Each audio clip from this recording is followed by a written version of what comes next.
It's time to take a ride on the Steelers Afternoon Drive with our co-hosts, Saunders and Zachary Smith.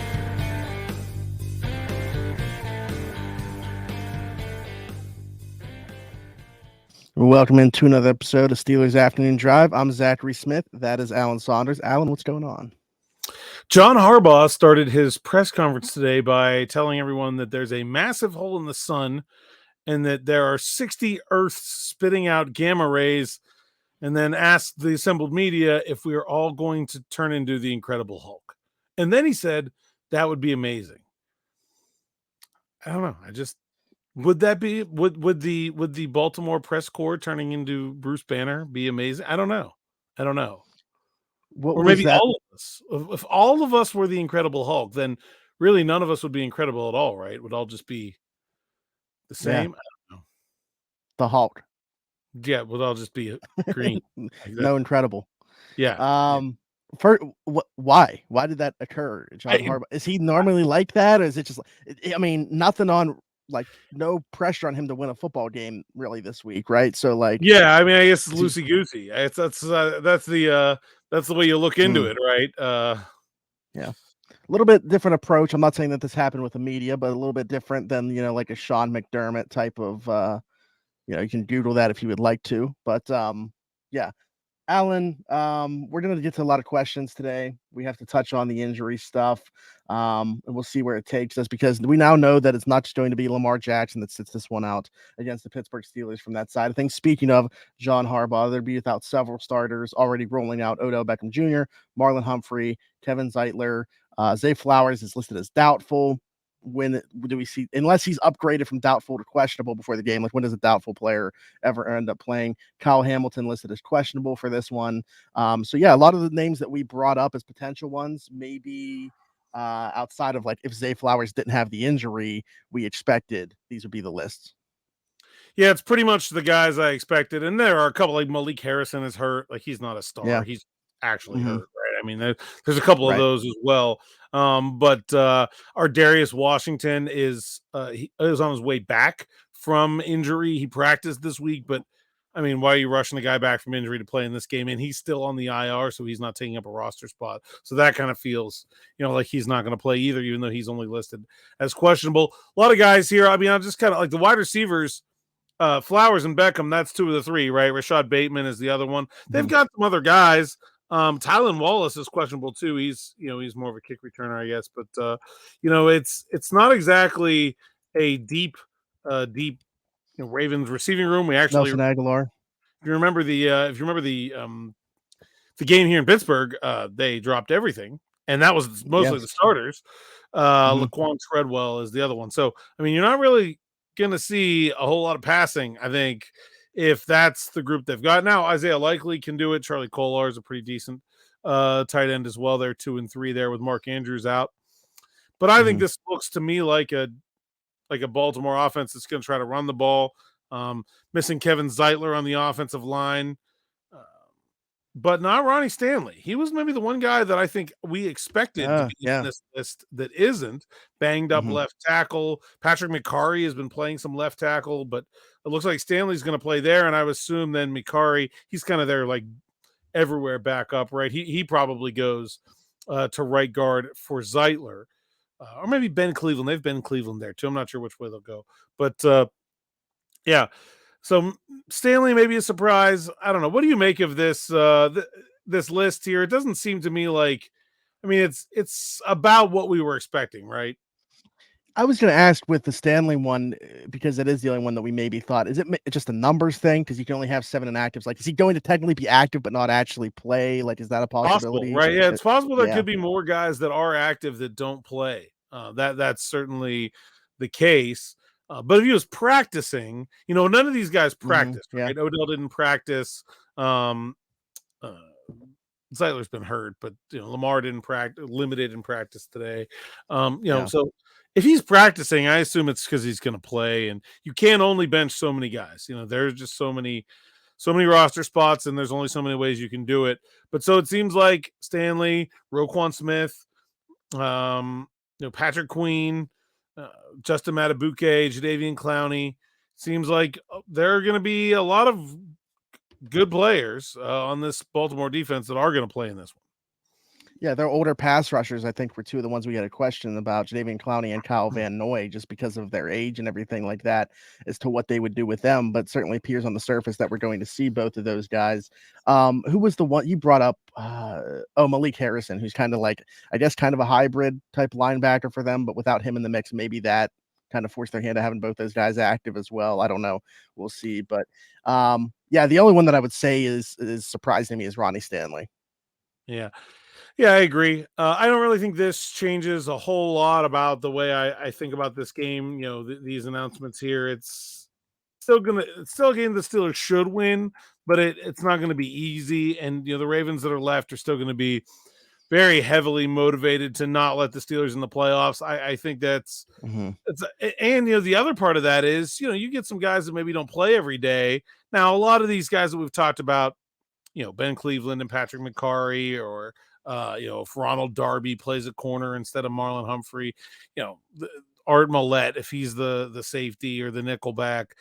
Yeah, these are veteran guys, right? But if you get a couple of younger players, maybe a wide receiver, a guy like Tylan Wallace or a guy like Laquan Treadwell that doesn't get a lot of opportunities to play, and you get one shot, man, like it's not like you're going to halfway it. Like you're going to go out there, because it's not just about beating the Steelers. It's about trying to make an impact and trying to get yourself noticed to get a better job going forward. And so I don't think you're going to see a lot of guys throwing in the towel here. I 100% agree. I think that's typically a thing that like fans will do, but I don't think you're going to see that translate onto the football field. Alan, let's talk about the Steelers side of things then. Sounds like they're to be getting some guys back, at least Landon Roberts, who said today he's going to play in this one, which, by the way, I mean, I tweeted, he is a nutcase, and I mean that as the most complimentary thing that I could say about him. Like, for lack of a better word, dog. That's the word that we throw around with guys like Landon Roberts. Absolutely love to have a guy like him on the team. I'm very curious as to how he actually looks, but man, do you have to respect the fact that he's getting back out there for his team in Week 18. Yeah, I'm not sure he's going to be 100%. I will see, but and there's probably some risk of re-injuring it. I don't know. If it's it's hard to say what the injury is. But if it's some kind of strain or something, you would generally be risking re-injury by coming back too quickly. But we'll see. He's tough, man. I don't rule that guy out of anything. And so I know he was mad that he missed a game. Like that's what his reaction was to getting injured. Yeah.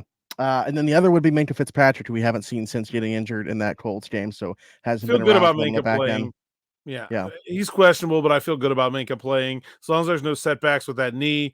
He's been running on it. He's been cutting on it. Haven't seen contact, but with the knee, unlike the pec, the running is just as important as the contact is. And so, if he's cutting and running, then he's probably able to tackle too. And I expect that we'll see Minkah Fitzpatrick at maybe not every snap like he normally plays, but I expect we'll see Minkah Fitzpatrick play close to a normal role. And Landon Roberts could be limited if he plays, but I think he's going to try and try to get out there. And that could also be, like the way that Myles Jack has stepped in and played pretty well. Like that could alleviate the need for Landon Roberts to be a guy that plays, 80% plus of the snaps. Myles Jack played every snap last game. Pretty incredible for a guy that was on the couch 4 or 5 weeks ago. So his performance has been great. I think Roberts and Jack would be like, you'd feel good about those two if they had to play next to each other. I mean, I know they have limitations, but compared to what some of the other options are, I mean, if you got Roberts and Jack and you got Patrick Peterson and Minkah Fitzpatrick at safety, I think the Steelers defense is like, oh, finally, there's it's a bit of a relief at that point. And if they can find their way into the playoffs and maybe get a guy that I wanted to bring up because Trenton Thompson, the other one listed as questionable, maybe don't feel as confident about his chances of playing in Week 18 because he himself said, if we get into the playoffs, I think I'll be able to come back then.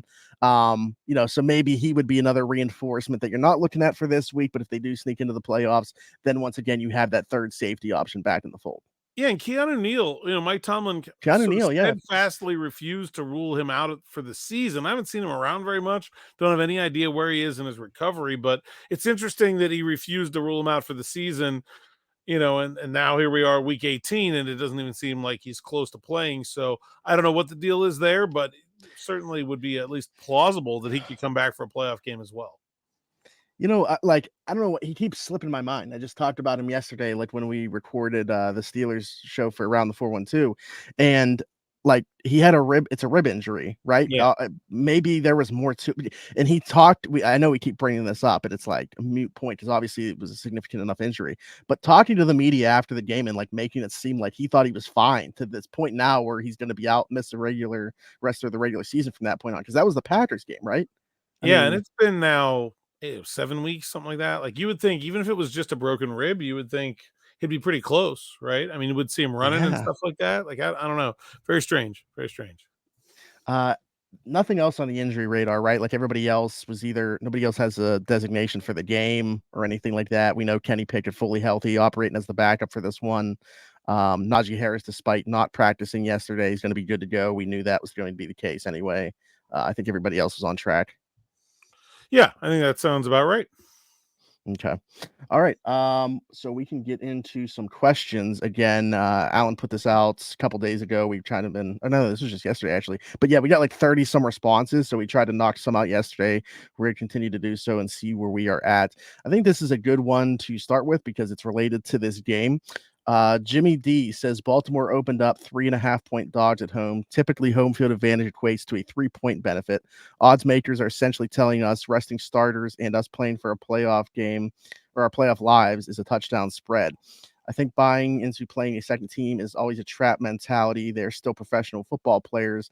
I think 3-point game one way or the other. What are your thoughts, gents? I haven't really done like the full try to work out a preview or a prediction thing, but I don't think this is going to be a very high scoring game. So it sounds like close together, usually is the way these things go. I would be surprised if it's much more than a field goal, some kind of 3 to 7 point game, probably. Yeah, that sounds right to me. Sure. And I think everything that he said is kind of on the money in what we were talking about before, very complimentary of just like the way the Ravens and the Steelers are going to go. Insert that video of Noah Hiles throwing the record book out the window. Like I'm assuming we will see on Sunday. Yeah, because I don't care that it's the Ravens second team. You still got to take care of business. I still think that they are a threat to win this football game despite that. So I'm right there. Like we're going to make our predictions on tomorrow's show. So I don't want to do that quite yet, but I will say it's certainly within that ballpark that we're talking about. There was a comment yesterday that I talk too much and that you don't talk enough. So I'm going to ask this question to you first and let you give a more extensive answer from our boy T. Walker Coonhound. And I have a Train Walker Coonhound. So a great X name there. It handles at Big Simpin, which I also think is just hilarious, right? Who's the team MVP not named TJ Watt? I think that's a very, very interesting question because I'm not sure there's an obvious answer. Ooh, yeah, that is tough. Big Simpin, man. Really coming with team MVP. Barking up the right tree.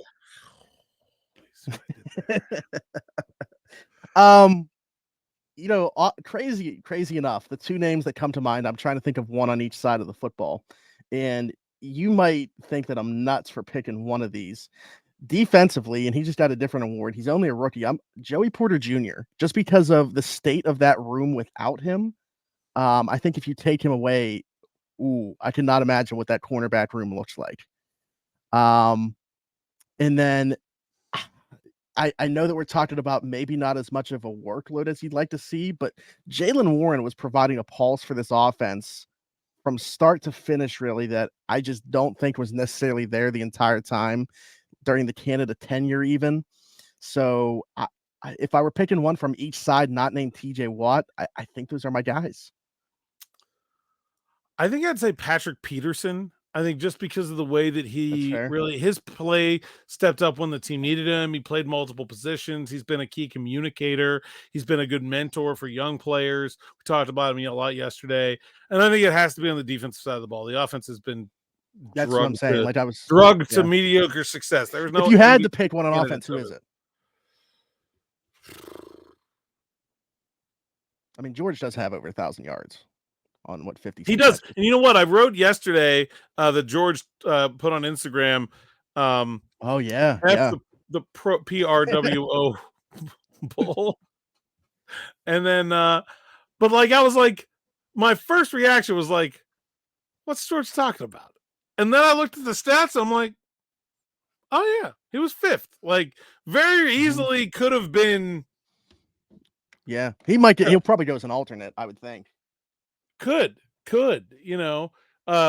interestingly enough, below 10th in fan voting, despite being 5th in yards in the AFC. They only ranked the top 10 in fan voting, and he wasn't even 10th. That's very interesting for a huge team with a big fan base. Well, I think that tells you what kind of season George Pickens has had, right? Where like, yeah, the numbers are there, but maybe there isn't necessarily the same amount of enthusiasm from his fan base that there would be under normal circumstances. Yeah, and even like the outside perspective, they're like, the outside talk about him is that he can't separate. All he does is make like circus catches every once in a while. Like, that seems to be the narrative surrounding him. Doesn't really like him very much, right? So you have that too. Yeah. Austin, no trouble for Austin Cooper though. He's in. Amari Cooper. He's in. And no, do you know? Like, can we go on a tangent here? Do you know why that there's this Browns? I don't want to call it bias. That's the wrong word.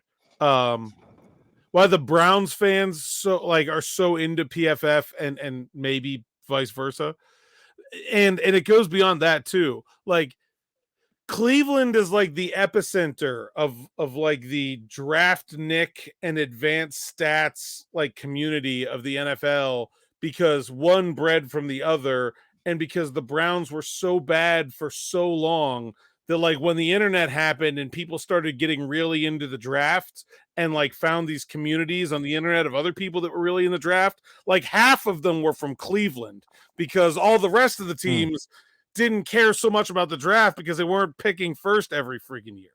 So the Browns being awful for like a 2 decades straight is like this weird, like that's why when you tweet about the Browns, they're all like, yes, but he has a 43.5% pass rush win rate, therefore he's spectacular. It's like you have a whole fan base that's just like, I think Pirates fans, if they ever got good, it would be very similar. Like it's a very similar vibe when like you have like a fan base that's been beaten down for so much, and then they just like fall in love with their prospects and finding ways to justify how they're actually good. It's interesting dynamic. But yeah, Amari Cooper, Pro Bowler, George Pickens, not same division. You said if the Pirates ever get good, I hope that we do see that day again. Hopefully sooner rather than later. I thought this one was interesting because we've talked a little bit about him. Fellow rookie, did not win Rookie of the Year for the team, but Nick Herbig, who made a huge play on Sunday. Carol wants to know how we think he can get more involved with the defense. That's tough because you would have thought like the opportunity, if they were going to do it, to have him on the field more with the 3 outside linebacker stuff that we talked about, would have been presented when we saw Cole Holcomb and Quan Alexander go down. And then even Landon Roberts got hurt. Like, we've seen inside linebackers drop plenty this year for the opportunity to present itself for him to get more snaps there. But very clearly they just want him as part of this rotation behind TJ and Alex. And, I think there's something to be said about the way that they brought along this rookie class. I think you're seeing it pay dividends when they're on the field, the way that they're producing. He's been a contributor in special teams as well. So I don't know. I just don't think it's this year, clearly. Like, I think that he's just played his role to perfection in terms of this year. I'm more curious as to what next year looks like.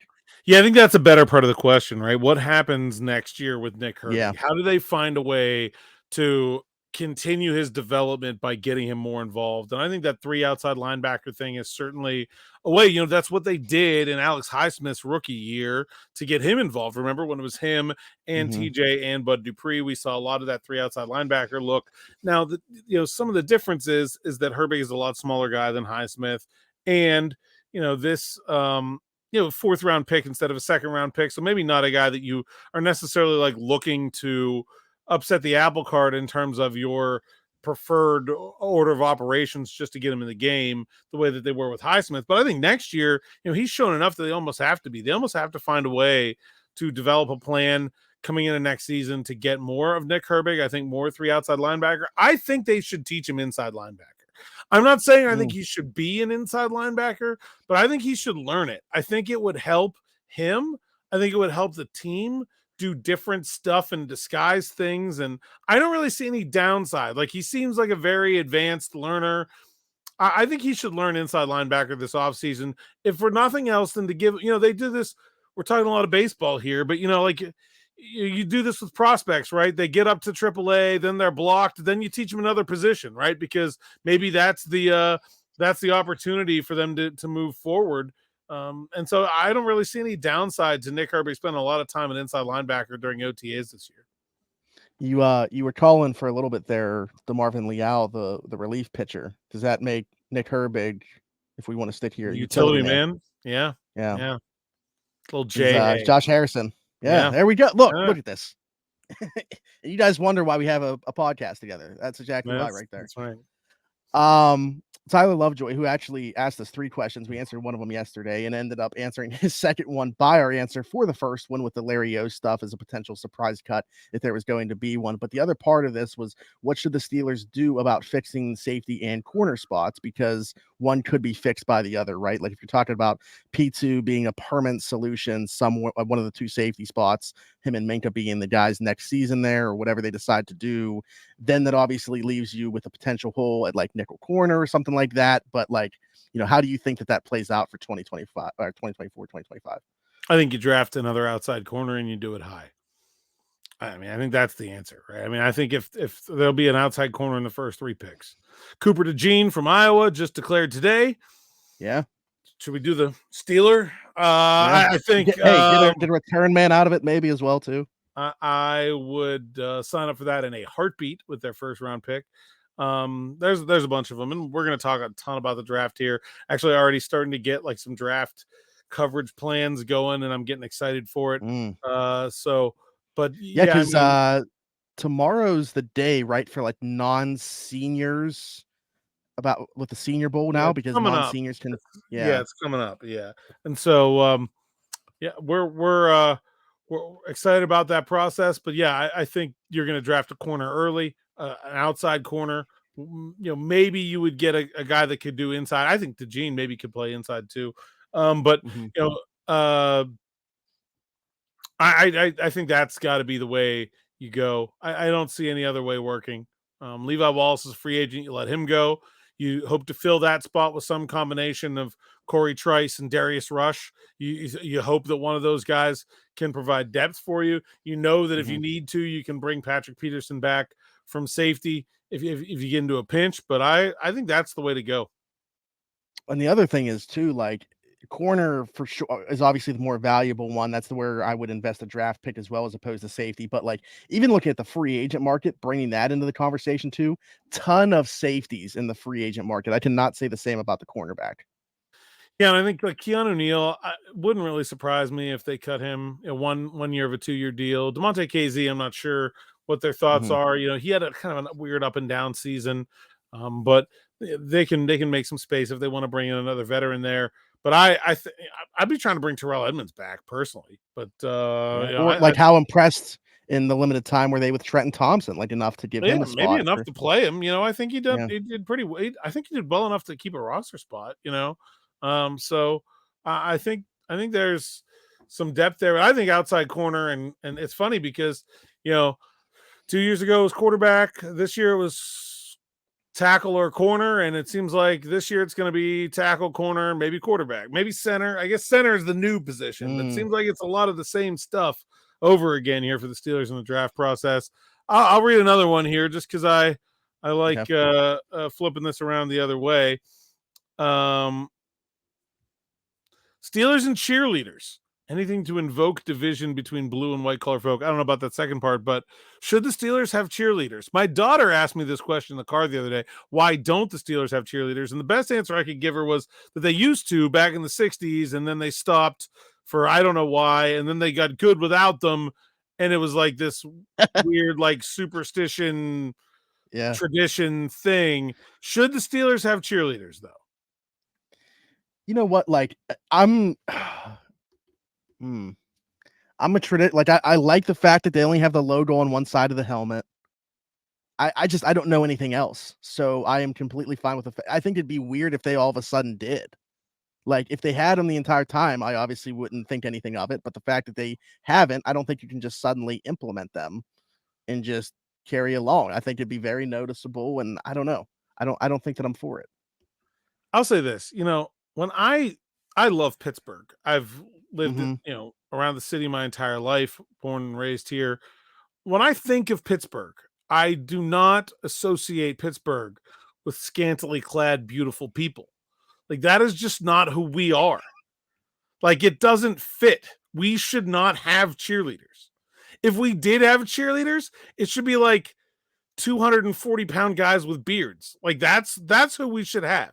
We should just have like a bro cheer squad of just like guys that like you basically just described me, retrievers, right? Like, yeah, like that, like that's like I don't know. We are not a beautiful people here in Pittsburgh. I think we can admit that. Like, I don't think we need to pretend that it's not the case. Let's just lean on the things we're good at. We're tough. We're unbothered. We're good in all conditions. I don't really think cheerleading represents, what we do as a city. Maybe I'm wrong. I don't know. Me, Nick Farabaugh of Steelers now, and Donnie Football will put together the there Steelers you go. Male cheerleading group. I like it. I think it's great. You know what I think we should? Here's what I think the Steelers need that they don't have. How about? Let me answer this question a different way. We were they've been doing on the so if you don't go to games, you don't see this, but on the Jumbotron right before the intro this year, for the first time as far as I can recall ever, they've been playing the Steelers polka, the 70s fight song. Yeah, I didn't know what it was. And they're also like putting old videos up of, like the crowd and the fans and the plays from the 1970s. And in there's like a 1 second clip of a guy in a gorilla suit, which was Gorillas was the like fan club of Roy Gorilla, who was the Steelers kicker back in the 1970s. And I think we need to bring back everybody on Twitter is already like self-sorted into like, oh, I'm a Kenny Pickett fan, I'm a Mason Rudolph fan, I'm a George Pickens fan, I hate George Pickens. We need the like, where's the Kenny's jersey fist pumpers, right? Like, we need like where's our like fan group? We should bring it back. Like, I want that. I want Franco's Italian Army for a new generation of players. Like, that's missing, and that's part of the Steelers' history. And I think it would be fun and different and cool that nobody else really does. Yeah, I'm like trying to think of ones that could apply right now, like creative names with players on the team too. Obviously, the player has to be very good for it to work. I mean, everybody calls George Pickens an alien, right? So we can get like guys in like 14 jerseys to dress up like little green men, and like, come on, like, we can do this. I know we can do this. We have the creativity. Everybody, like I said, everybody's already like got their dude that they'll like go cape for on social media anyway. Just make it official. I think we need it. Yeah, the polka thing, I'm glad you brought that up because that hasn't come up this year, but I was so thrown off when that started playing, and I was like, what is, like, so the person that I buy my season tickets off of still has 2 of the 4 seats, and she's a 65-year-old woman, like, fully knew what this was, and I was like, what is happening right now? You did not know what the Steelers polka was? No. Wow. That's incredible. Yep. and I might get a lot of heat for that, but I will admit that I had no clue what it was when it first played. Unbelievable. And now I can just sit there and sing along with it. We're from the town with a great football team. Pittsburgh Steelers. I mean, the lyrics are not difficult. The guy singing them doesn't even speak English, so like you can't really get it wrong. That's interesting. Yeah, okay. Jimmy Pole is like a Polish accordion player, a polka singer from the Steelers, from Pittsburgh in the 1970s, who originally recorded that song. That's crazy that I never even would have considered that there were people that didn't know the Steelers polka, or that was the team's fight song in the 1970s. I have appreciated that they've gone a little retro with some of the touches that brought the kind of horn back, that the here we go Steelers, here we go kind of chant horn that they used to play at the River Stadium. That brought that back this year. I like it, man. Those are a long time ago. We've got to connect that to a new generation of fans. Well, yeah, and blame my dad for me not knowing what that was. What the heck? We're gonna have to have a conversation. We're gonna have to have a conversation. Still got a lot of good questions in the bag here as we proceed forward, so we will get to yours if we haven't answered it yet, but keep them coming in the comments as well. Alan, tell the people where they can find you. At Saunders_PGH on Twitter, PGH Steelers Now, SteelersNow.com. Keep the questions coming. Leave the comments here on YouTube. We'd love it. We get comments on YouTube, even if they just say that everybody hates me, which is fine. I'm totally okay with that. And I try to get some more FaceTime here today. So hopefully if you ask for something in the comments and we can make it happen, we'll make it happen. Okay. Yeah, my throat's a little sore from all this talk, and I don't know if we can do this again. Yeah, like, subscribe, hit that notification bell here, hit us in the comments, leave us a 5-star review if you were listening somewhere else, Apple, Spotify, wherever you get your podcast from. We are there. For Zachary Smith, PGH, for Alan Saunders, thanks for jumping in and taking another ride on the Steelers Afternoon Drive.